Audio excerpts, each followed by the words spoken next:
સાહેબ, નાની ઉંમરની છોકરી અથવા એટલે કે દીકરી હોય એને શું સલાહ આપશે? ઓકે. નાની ઉંમરની છોકરીઓ એટલે કે અત્યારે સૌથી વધારે પ્રોબ્લેમ જે થતા હોય છે એ 14 વર્ષથી 18 વર્ષની છોકરીઓમાં. 14 થી 18 વર્ષની છોકરીઓની અંદર શારીરિક અને અંતઃસ્ત્રાવની રીતે માનસિક દરેક જાતના શરીરની અંદર ચેન્જીસ થતા હોય છે. આ ચેન્જીસના કારણે આપણે સ્ત્રીઓને છોકરા ગમે, છોકરાઓને છોકરી ગમે, આવી રીતના એટ્રેક્શન થાય છે. આ એટ્રેક્શન થવું એ બિલકુલ નોર્મલ છે, પરંતુ આ એટ્રેક્શન ક્યારે ખોટી સંગતમાં જઈ રહ્યું છે એનું ધ્યાન રાખવું ખૂબ જરૂરી છે. એટલે હું દરેક છોકરીઓને એક સલાહ આપીશ કે સૌથી પહેલું તો તમારા માતા પિતા જે છે એમને તમારા બેસ્ટ ફ્રેન્ડ ગણો. તમારા સાથે કંઈ પણ થતું હશે, કંઈ પણ ખોટું થતું હશે અથવા કંઈ પણ સારું થતું હશે, તો એનું અપ્રિશિએશન તમારા પેરેન્ટ્સ એટલે કે તમારા માતા પિતા જ આપી શકશે. જો તમારા કોઈ પણ જે તમે જેના બેસ્ટ ફ્રેન્ડ ગણો છો એ બેસ્ટ ફ્રેન્ડ તમને દગો દઈ શકશે, પરંતુ તમારા માતા પિતા એક જ એવા છે કે જે નિસ્વાર્થ ભાવે તમને પ્રેમ કરશે.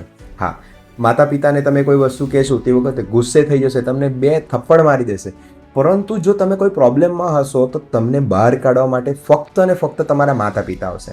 એટલે દરેક સ્ત્રીઓને કે દરેક નાની ઉંમરની છોકરીઓ જે નવી ટીનેજ એજની અંદર છે એ દરેક છોકરીઓને હું એવી જ સલાહ આપીશ કે તમારા સૌથી વધારે બેસ્ટ ફ્રેન્ડ તમારા માતા પિતાને કરો.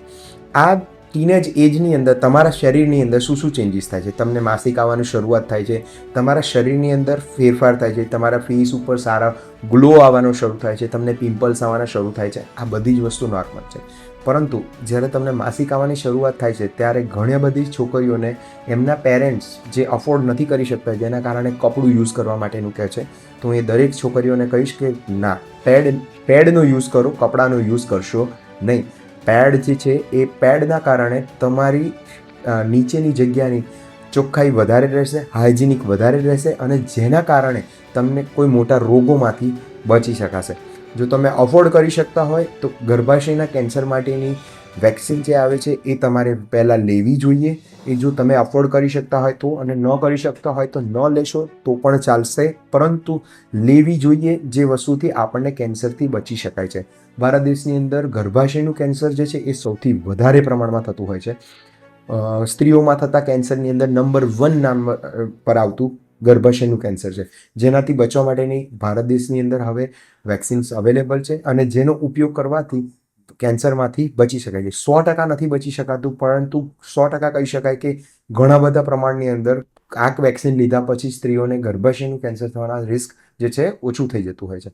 એટલે જે ટીનેજ એજની છોકરીઓ છે એમ મેં પહેલાં કીધું એવી રીતે તમારા માતા પિતાને બેસ્ટ ફ્રેન્ડ ગણો, અને તમારા શરીરની કાળજી લો કે જેનાથી કોઈ પણ જાતનું તમને ભવિષ્યમાં પ્રોબ્લેમ થાય નહીં.